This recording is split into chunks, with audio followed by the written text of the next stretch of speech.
Good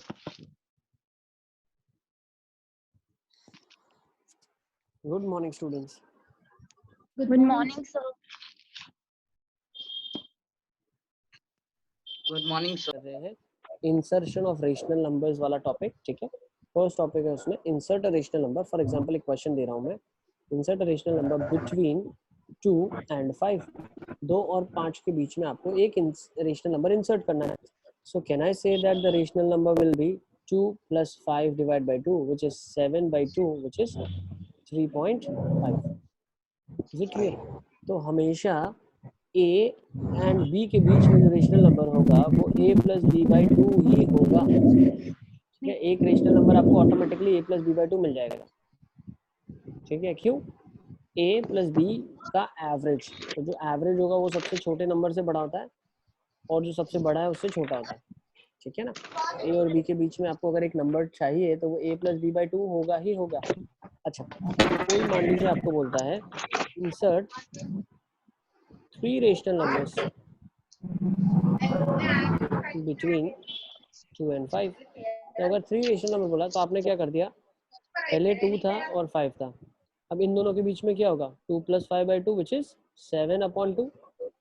तो मान लेते हैं 7/2 विच इज 3.5 कोई यहाँ पे होगा।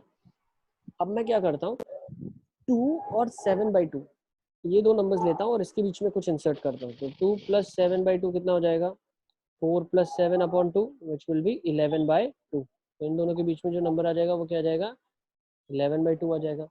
अच्छा, फिर एक काम करता हूँ मैं, एक नंबर 7/2 और 5 के बीच में इंसर्ट करता हूँ। तो 7/2 + 5/2 कितना हो जाएगा, सॉरी एक सेकेंड यहाँ थोड़ा सा मिस्टेक हो गया।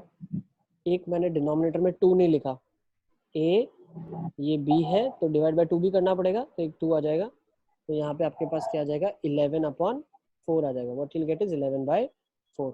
तो जो नंबर यहाँ पे आपके पास आएगा इन दोनों के बीच में वो क्या जाएगा, 11/4। अब सिमिलरली यहाँ पे क्या जाएगा, 7/2 और 5 के बीच में 7/2 + 5/2, तो ये क्या 17/4। 17/4। Very good. तो आपके बीच में यहाँ पे नंबर क्या जाएगा, 17/4। So 3 numbers that we have inserted is this one number, this is 2 and this is 3। Okay, ये टास्क जो है ना ये काफ़ी ज़्यादा टिडियस टास्क है। एक्चुअली क्या हो रहा है, मुझे 3 नंबर जो इंसर्ट करने थे उसके लिए मुझे क्या करना पड़ा, पहले एक ढूंढना पड़ा, फिर उन दोनों के बीच में एक ढूंढना पड़ा, फिर उन दोनों के बीच में एक ढूंढना पड़ा। इसका एक हम और इजी मेथड देख सकते हैं, क्योंकि मान लीजिए कभी आपको बोलते हैं insert 10 rational numbers. Let's write the question, insert 10 rational numbers between 2 and 5। तो आपको क्या बोल दिया, insert 10 rational numbers between 2 and 5, ठीक है। तो अब ऐसे नंबर्स को हम क्या करेंगे, अब अगर मुझे 10 रेशनल नंबर्स बोला है तो what is the concept that I will apply is nothing but what I have learn from here. जो मैंने चीज़ यहाँ से सीखी है मैं उसी को अप्लाई करूंगा। फर्स्ट अगर मान लो आपको बोला 3 रेशनल नंबर्स इंसर्ट करने के लिए, ठीक है, 2 और 5 के बीच में 3 रेशनल नंबर्स इंसर्ट करना है। तो अगर आपको 3 रेशनल नंबर करना है ना, इंसर्ट 3 रेशनल नंबर्स, तो आप क्या करो पता है, आप डिवाइड किससे करो, you divide and multiply by 4। Divide and multiply by 4। तो अगर मैं 4 से मल्टीप्लाई और डिवाइड करता हूँ तो क्या नंबर चेंज हो जाएगा, बिल्कुल चेंज नहीं होगा। बट नंबर अब कुछ ऐसा लिखा जाएगा 8/4, और इसको भी 4 से मल्टीप्लाई डिवाइड मैंने कर दिया, तो ये कितना हो जाएगा 20/4। Is it clear? 2 और 5 को मैंने क्या कर दिया, 4 से मल्टीप्लाई कर दिया, तो 8/4 हो गया, 20/4 हो गया, ठीक है। अब मैं चाहूँ उतने नंबर इनके बीच में बता सकता हूँ। देखो कैसे बता सकता हूँ, see it is not necessary that I am suppose to multiply with 4, ठीक है। ऐसा जरूरी नहीं है कि मुझे 4 से ही मल्टीप्लाई करना है। यस बेटा हर्ष। Sir, it is compulsory that we put only 2 in the denominator. कहाँ पे बोल रहे हो आप, कौन से 2 की बात कर रहे हो, ये वाले 2 की बात कर रहे हो? नहीं, हाँ सर। तो ये तो a + b/2 वाला फॉर्मूला है ना बेटा, इसमें तो डिवाइड बाय 2 करेंगे तो मिडल वाला आ जाएगा ना। एवरेज अगर निकालना है दो नंबर्स के बीच में, जो बीच में होगा। सर ये कंपल्सरी है कि 2 ही रखे, कोई और नंबर नहीं आ सकता? कोई और नंबर रखोगे लेकिन वो बीच में आएगा, ऐसा कंपल्शन नहीं है फिर, ठीक है। Yes sir. दो नंबर्स के बीच में अगर जो नंबर है वो a + b/2 ही होता है, क्यों? एवरेज है, एवरेज जो होगा वो छोटे से बड़ा होगा, जो छोटा नंबर होगा सबसे उससे Yes. बड़ा होगा, और जो सबसे बड़ा होगा उससे छोटा होगा, इसीलिए a+b/2 बोल रहा हूँ। अच्छा हाँ, Okay, ये sir. कंपल्जन नहीं है, this is not a compulsion के 4 से ही मैं डिवाइड करूँ एंड 4 से ही मल्टीप्लाई करूँ, this is not a compulsion, ये हमने अपनी मर्जी से किया है। ठीक है, आप कुछ भी कर सकते हो, ठीक है, आप अपनी मर्जी से कर सकते हो जो चाहो यहाँ पे। ठीक है, तो हमने क्या कर दिया, 4 से डिवाइड कर दिया। तो 4 से डिवाइड कर दिया तो अभी क्या हो गया पता है, मेरा नंबर बहुत इनलार्ज हो गया। देखो अब जो 2 था वो 8/4 लिखा जा सकता है, और 5 था वो 20/4 लिखा जा सकता है। अब इन दोनों के बीच में मुझे मान लो इन्होंने कहा कि सर आप 3 नंबर्स इंसर्ट कर दीजिए, तो 3 नंबर्स अगर मुझे इंसर्ट करना है तो क्या मैं ऐसा नहीं बोल सकता क्या, जैसे जैसे न्यूमरेटर बढ़ाऊंगा वैसे नंबर बढ़ जाएगा? If I keep denominator same and increase the numerator, can I say that the numbers will increase? तो मैं बात बोल सकता हूँ इसके बीच में 9/4 एक नंबर हो जाएगा, 10/4 एक नंबर होगा, 10/4 एक नंबर होगा, 11/4 एक नंबर होगा, तो ये सारे नंबर्स इसके बीच में इंसर्ट हो जाएंगे सारे के सारे। Yes. ठीक है, तो हम क्या करते हैं, हम अपना जो नंबर है उसको कुछ ऐसे नंबर से मल्टीप्लाई करते हैं ताकि जो एनालिसिस है वो जो नंबर्स पे हम कर रहे हैं वो बहुत बढ़ जाए, बैंड बढ़ जाए। देखो कैसे मैं बात कर रहा हूँ, अगर आप बात करोगे 8 और जैसे अगर मैं बात करूँ तो 2 और 5 के बीच में, तो 2 और 5 के बीच में हमको दिख रहा है कि ये तो सिर्फ 3 ही गैप्स है, जैसे 3-4 ही गैप है। ठीक है, लेकिन मैंने क्या किया, 4 से मल्टीप्लाई डिवाइड कर दिया, तो ये जब 4 से डिवाइड में होता है तो अब बहुत बड़ा हो गया, जैसे 8/4, 9/4, 10/4, 11/4, 12/4, इसके बीच में 19/4 तक के नंबर्स आप इंसर्ट कर सकते हो। Is it clear? मान लेते हैं अब एक एग्जांपल के लिए आपको बोल दिया जाए, insert 100 rational numbers between 1 and 7। अब 1 और 7 के बीच में 100 रेशनल नंबर्स इंसर्ट करने हैं, तो 1 और 7 है, तो इसकी जो एनालिसिस को बढ़ाने के लिए मैं क्या करता हूँ, सी मैं ऐसा नहीं कर सकता, मान लो अगर मुझे बोल दिया जाए 1 और 2, ठीक है, मान लो 1 और 7 की जगह दे दिया जाए यहाँ पे 1 और 2, 1 और 2, अगर 1 और 2 दिया है, अब मैंने क्या किया, अगर 100 से मल्टीप्लाई डिवाइड कर दिया, ठीक है, क्योंकि अगर मान लो आपने 10 से किया तो ये क्या हो जाएगा, 10/10 हो जाएगा, और वो 20/10 हो जाएगा। ठीक है, 10 से मल्टीप्लाई किया तो 10/10, और ये 20/10 हो जाएगा। अब 10/10 और 20/10 के बीच में 100 नंबर्स तो नहीं डाल सकते आप, क्यों? 10 के बाद 11 डाल पाओगे, 12/10 डाल पाओगे, 13/10 डाल पाओगे, ज्यादा से ज्यादा कहाँ 19/10 डाल पाओगे। ठीक है, तो अगर आप एनालिसिस करोगे तो इसके बीच में आप कितने नंबर इंसर्ट कर सकते हो, हार्डली 9 या 10 नंबर इंसर्ट कर पाओगे। तो ये वाला जो मेथड है 100 नंबर इंसर्ट करने के केस में तो फ्लॉप हो जाएगा। तो जो नंबर से मुझे मल्टीप्लाई करना है वो इससे बड़ा नंबर होगा, है ना, the number which I am supposed to multiply with will be a number which will be more than this numbers. अब मैं क्या बोल सकता हूँ, देखो अब 100 से मल्टीप्लाई डिवाइड कर दिया, क्यों, मुझे इंसर्ट 100 रेशनल नंबर्स करने थे। अब 100 से मल्टीप्लाई डिवाइड कर दिया तो ये नंबर क्या बन गया, 100/100, और ये नंबर क्या बन गया, 200/100. 200/100। ठीक है, 200 upon अब 100/100 और 200/100 इसके बीच में अगर मैं इंसर्शन स्टार्ट करता हूँ तो देखना लॉजिकली सब चीजें हम चल रही है हमारी। ये क्या हो जाएगा, 101/100 एक नंबर आ जाएगा, 102/100 एक नंबर आ जाएगा, और चलता हुआ जाएगा कहाँ तक, 199/100। अब मुझे आप एक चीज बताओ, क्या आपने 100 नंबर्स इंसर्ट कर दिए हैं? No, sir. No, No, sir. no, sir. कितने नंबर्स इंसर्ट हुए इनके बीच में बताओ? 99. 99. 99। तो इनके बीच में 99 नंबर्स ही इंस्टॉल कर, अब हम इंसर्ट कर पाए। तो ये जो लॉजिकली भी हम कर रहे हैं वो गलत हो रहा है, तो हमें क्या करना पड़ेगा, और बड़े नंबर से मल्टीप्लाई करना पड़ेगा। Is it clear? 101. तो मैं 101. 101 करूंगा तो चल जाएगा, उससे बड़ा करूंगा तो भी चल जाएगा। तो मान लो 1000 से मैंने कर दिया, तो क्या हो गया, 1000/1000, और यहाँ पे क्या हो जाएगा, 2000/1000। अब इसके बीच में 100 नंबर इंसर्ट कर दोगे ना आप, 1001/1000, 1002/1000, तो लास्ट क्या हो जाएगा, 1100/1000। Is it clear? Yes, sir. Now this is my correct answer. So yes, this is the correct answer. Is it clear? ठीक है, pretty easy। Rational numbers insert करना, अगर आपको बोलते हैं कि नंबर्स इंसर्ट कर लीजिए तो आप कर सकते हैं।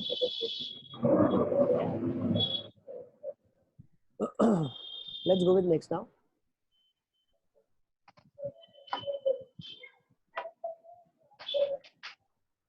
अब रेशनल नंबर्स को अगर रिप्रेजेंट करना है, ठीक है, let's go with the next topic now. जो नेक्स्ट टॉपिक है वो है रिप्रेजेंटेशन ऑफ,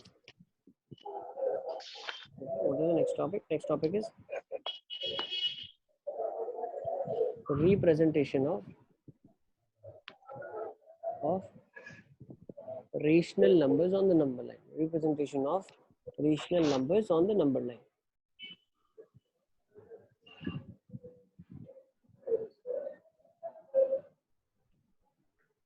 अच्छा, before I go with this part, representation of rational numbers on the number line, एक क्वेश्चन मैं आपको फ्लोट कर रहा हूँ, ठीक है? What is that question?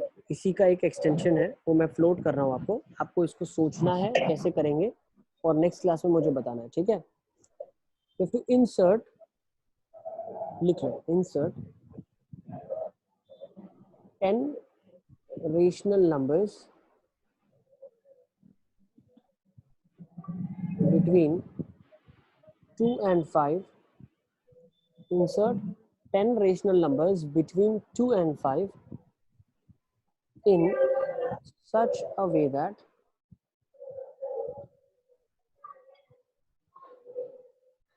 each of the numbers such that in such a way that ऐसे करो, in such a way that all the 12 numbers now obtained are equally spaced. Hint के लिए मैं क्या बता रहा हूँ आपको, हिंट भी दे देता हूँ मैं। मान लो A है, मान लो ये 2 है आपके पास और ये 5 है आपके पास। इसके बीच में आपने A1 इंसर्ट कर दिया, A2 इंसर्ट किया, A3 इंसर्ट किया। कितने नंबर्स बोले इंसर्ट करने को? A10, ठीक है? तो 10 नंबर्स ऐसे इंसर्ट करने हैं such a way that now 12 numbers obtained are equally spaced. Equally spaced का मतलब क्या है? A1 अगर -2 करता हो तो वो A2 - A1 के बराबर होगा, वो A3 - A2 के बराबर होगा, और वही चलते चलते 5 - A10 के बीच में होगा। मतलब इन दोनों के बीच की जो वैल्यू है will be same as in दोनों के बीच की value, will be same as in दोनों के बीच की value, will be same as in दोनों के बीच की value. Is it clear? Next आएगा तो सेम एज इन दोनों के बीच की वैल्यू। Is it clear? मेरा क्वेश्चन क्या फ्लोट किया है मैंने? Yes. ठीक है। अच्छा, एग्जाम्पल के तौर पे हमने ऊपर किया है, आप ऑब्जर्व करें। देखो अब मैं आपको क्या बता रहा हूँ, जैसे ये वाला जो इंसर्शन किया ना मैंने, ये वाला इंसर्शन बिल्कुल ठीक था। देखो अगर आप ऑब्जर्व करो, इन दोनों के बीच का डिफरेंस क्या आएगा, मैं लिखता हूँ यहाँ पे, इन दोनों के बीच का डिफरेंस क्या होगा। देखो 11/4 - 2 कितना होगा बताओ आप? ये हो जाएगा आपके लिए 3/4। फिर इन दोनों के बीच में डिफरेंस कैसे मैं सोच रहा हूँ पता है? 4 से मल्टीप्लाई कर दिया मैंने, तो ये नंबर मेरे लिए 8/4 हो गया। फिर मैंने क्या किया, 2 से मल्टीप्लाई कर दिया, तो ये नंबर मेरे पास 14/4 हो गया। फिर और इसको तो 1 से ही करेंगे तो ये 17/4 हो गया, और इसको भी 4 से करेंगे तो ये 20/4 हो गया। अब अगर मैं ऑब्जर्व करूंगा ना तो ये देखो, ये 8/4 था, फिर 3 ऐड हुआ तो 11/4 हो गया, फिर 3 ऐड हुआ तो 14/4 हो गया, फिर 3 ऐड हुआ तो 17/4, फिर 3 ऐड हुआ तो 20/4। Is it clear? तो these are all equally spaced, इनकी खासियत है ये ऑल इक्वली स्पेस्ड आ गए मेरे पास, सही है। लेकिन अगर मैं इसकी बात करूं, यही क्वेश्चन को जब मैं इस तरीके से यहाँ करने गया, ठीक है, when I went by doing it like this, तो ये देखो 8 और 20 के बीच में अगर मैंने 3 नंबर इंसर्ट किए तो क्या किए, 9/4, 10/4, 11/4। These are not equally spaced. ये इंसर्शन तो बिल्कुल सही है, but these are not equally spaced. क्यों? देखो 8 के बाद 9, 1 का डिफरेंस, 10, 1 का डिफरेंस, 1 का डिफरेंस मतलब 1/4 का डिफरेंस है, ध्यान रखना आप। फिर 10 to 11 में 1/4 का डिफरेंस है, लेकिन यहाँ पे देखो फिर कितना डिफरेंस आ गया, 9/4। So these are not equally spaced. This is correct, absolutely correct. अगर आपको स्कूल जो हमारे सिलेबस में है वो यही है, ठीक है, जो मैं अभी आपको बता, क्वेश्चन मैंने फ्लोट किया, that is olympiad level question. जो school examination point of view से उसमें सिर्फ बोलेंगे इंसर्ट करने के लिए, तो जो आप वे से इंसर्ट कर रहे हो ये बिल्कुल ठीक है, ठीक है। This is absolutely correct. If anyone is asking you insert 3 rational numbers, आपने मल्टीप्लाई कर दिया और अनइक्वल स्पेसिंग के साथ 3 नंबर्स बता दिया, ये बिल्कुल ठीक है। लेकिन अगर हम ओलंपियाड के क्वेश्चन की बात करते हैं तो उसमें ये क्वेश्चन है आपके पास आपको ऐसे नंबर्स ढूंढने हैं, 10 नंबर्स 2 और 5 के बीच में जो आपस में इक्वली स्पेस्ड हो। Is it clear? दोनों में क्या मैं आपसे मांग रहा हूँ, ठीक है? Yes, sir. चलिए अब हम आ जाते हैं नेक्स्ट हमारे टॉपिक की तरफ जो हम डिस्कस कर रहे थे ऑलरेडी, ठीक है? क्या डिस्कस कर रहे थे? हम ये डिस्कस कर रहे थे representation of rational numbers on the number, ठीक है? इसी को हम डिस्कस कर रहे थे, ठीक है? तो आ जाते हैं इधर, ठीक है? Representation of rational numbers on the number line. अब जब मैं रिप्रेजेंटेशन की बात करता हूँ रेशनल नंबर्स की नंबर लाइन पे, सो फॉर एग्जांपल आपको बोल दिया जाए represent 11/3 on the number line, या विजुअलाइज बोला जाए, ठीक है? इसको विजुअलाइज अगर आपको करना है तो 11/3 को आप कैसे विजुअलाइज करोगे नंबर लाइन पे, बताओ? Mix fraction. है ना? तो इसको मिक्स फ्रैक्शन में कन्वर्ट कर देंगे। 11/3 अगर हम मिक्स फ्रैक्शन में कन्वर्ट करेंगे तो क्या लिखा हुआ है 11/3 in mix fraction? 3 2/3। Very good, 3 2/3। मतलब ये एक ऐसा नंबर है जो 3 से बड़ा है लेकिन 4 से छोटा है ना? तो 3 से बड़ा है और 4 से छोटा है। अब तो मैं क्या कर सकता हूँ, अगर इस नंबर लाइन की मैं बात करूँ, let's say somewhere over here 0 is there, 1 is there, 2 is there, 3 is there, ठीक है? नेक्स्ट विल कम इज 4, ठीक है? तो अब 3 और 4 के बीच में अगर 3 पार्ट में हम नंबर लाइन को डिवाइड करें, इसका मतलब क्या होता है? अगर हम 3 पार्ट में नंबर लाइन को डिवाइड करें, ठीक है? इसका मतलब ये है अगर 3 पार्ट में नंबर लाइन को डिवाइड करें तो सेकंड पार्ट, है ना? If I divide 3 and 4 3 parts, तो जो सेकंड पार्ट है वो मेरे पास 2/3 वाला आ जाएगा। Is it clear? है ना? अच्छा, इसको मैं ऐसे भी विजुअलाइज कर सकता हूँ, 11/3 है तो मैं क्या करता हूँ, सबको 3 से मल्टीप्लाई करता हूँ। तो इफ आई मल्टीप्लाई दिस, अगर मैं इसको मल्टीप्लाई करता हूँ 3 के साथ, तो ये वाला चीज क्या हो जाएगा मेरे लिए? ट्राई टू अंडरस्टैंड, ये वाला जो चीज है मेरे पास, ये क्या हो 9/3। जाएगा? This will be 9/3। Yes, absolutely, this will be 9/3। And what will be this? 12/3। 12/3 के बीच में दो नंबर्स और इंसर्ट कर सकते हैं, 10/3 और 11/3। So if I do equal spacing, I can have one number which is 10/3 and another number which is 11/3. 11. So if anyone is asking you, you have to visualize. So this is the way you can visualize. So this second point is nothing but 11/3, which is 3 3. 2/3. Is it clear? Yes, Yes, sir. sir. Okay. Now let's come to the next topic. तो ये insertion भी हमने कर दिया, ठीक है? Representation भी कर दिया। अब जो नेक्स्ट टॉपिक हम डिस्कस करने वाले हैं दैट इज वर्ड प्रॉब्लम्स, ठीक है? वर्ड प्रॉब्लम्स देख लेते हैं रेशनल नंबर्स पे, ठीक है? तो मैं आपको वर्ड प्रॉब्लम्स लिख के दे रहा हूँ, हम उनको सॉल्व करेंगे। So let's start with the first question. First word problem क्या दिया हुआ है? What should be added to 3/4? What should be added, what should be added to 3/4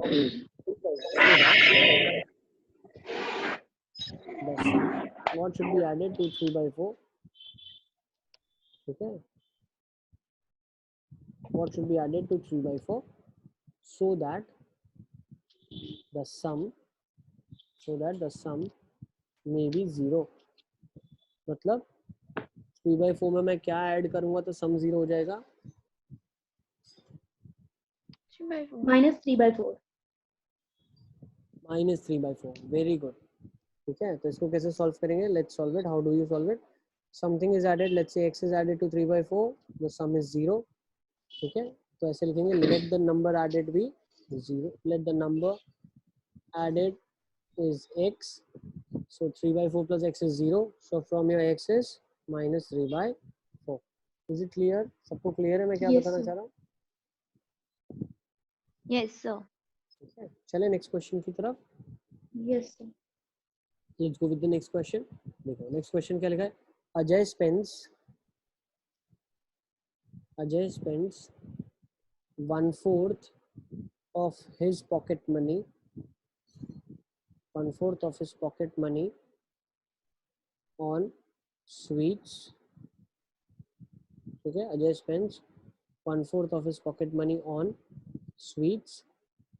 Next, 2/3 of what is left, 2/3 of what is left on his hobbies, and saves rupees 250 and saves rupees 250, how much money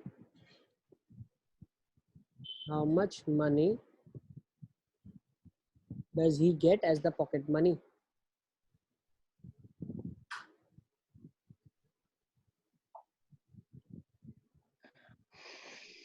How much money does he get as pocket money?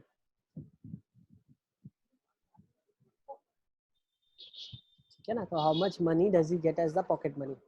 क्या लिखा है? Ajay spend करता है 1/4 of his pocket money on sweets, 2/3 जो amount उसके पास बेचारे के पास बच जाता है, ठीक है, वो अपनी हॉबीज में वेस्ट कर देता है, उसको यूज करता है हॉबीज में, और जो बचता है 250 रुपीज, ठीक है।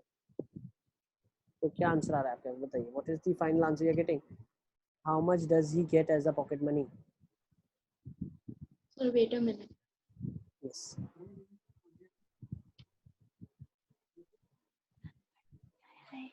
मैंने वो लास्ट का नहीं देखा।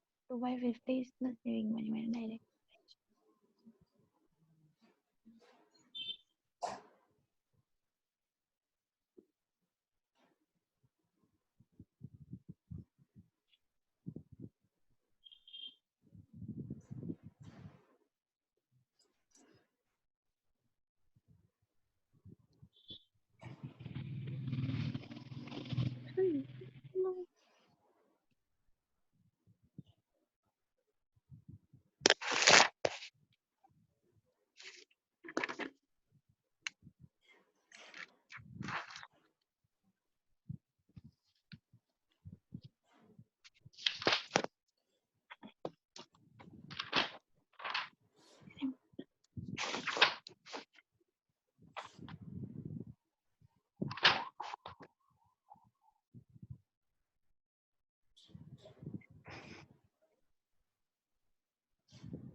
Six zero one upon four.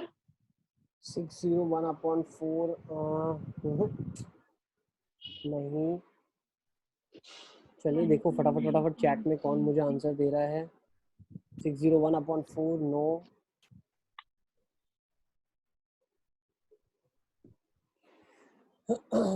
चलिए लेट्स सी कैसे करेंगे इस 150. क्वेश्चन को। क्या है? 150? No, no, sir, no. सब आंसर दे सकते हैं। चैट कर दिया, भेज दिया सबको, बोली नहीं भेज दिया chat.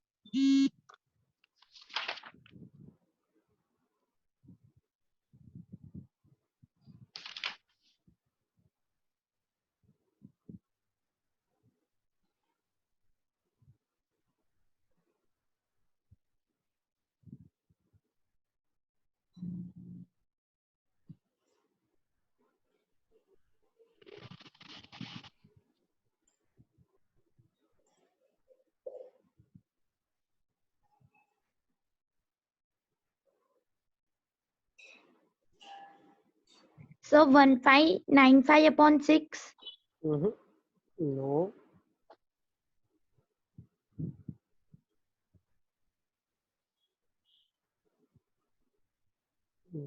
No, no. Minus 3005/8. Minus कैसे आ सकता है बेटा?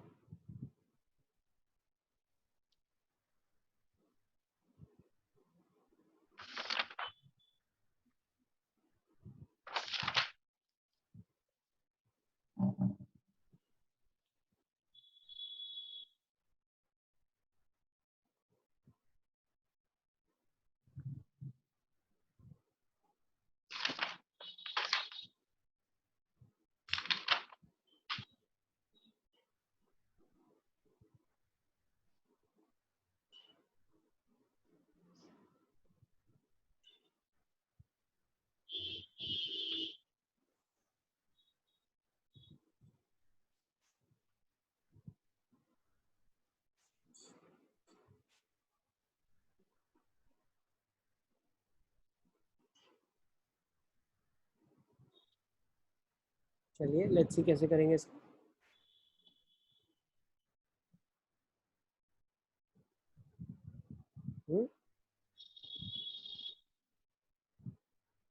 देखिए कैसे करेंगे।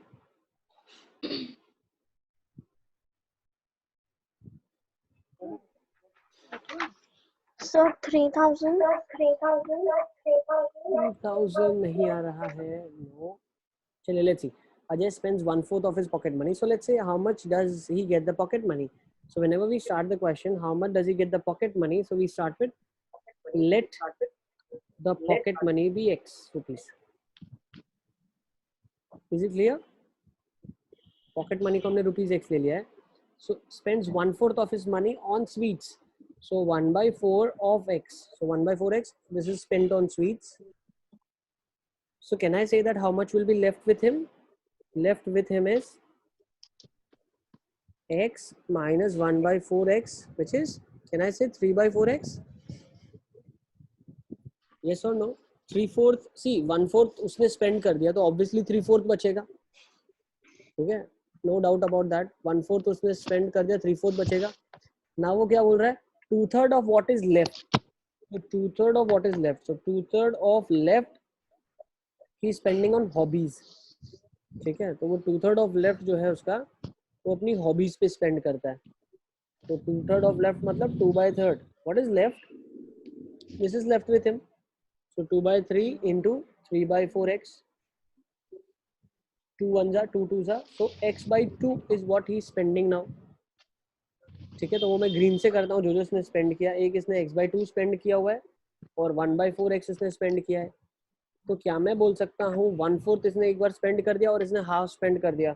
So total money he has spent now is 1/4 of x plus x/2. So can I say that if I multiply with 2, so this will be 3x/4. क्या अब मैं ऐसा बोल सकता हूँ कि जो मनी उसने अभी तक स्पेंड किया है वो 3x/4 है.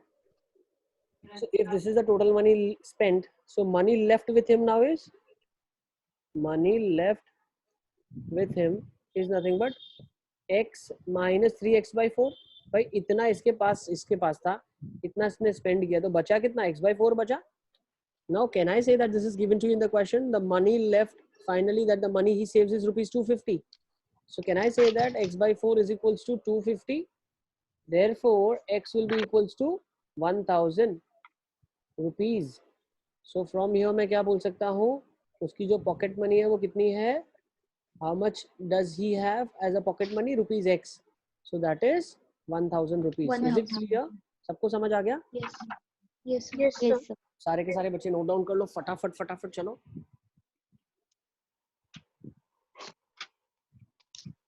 ठीक है, ये चैप्टर का सबसे क्रूशियल पार्ट वर्ड प्रॉब्लम्स है. ओके, सबसे क्रूशियल जो इंपॉर्टेंट पार्ट है दैट इज वर्ड प्रॉब्लम्स.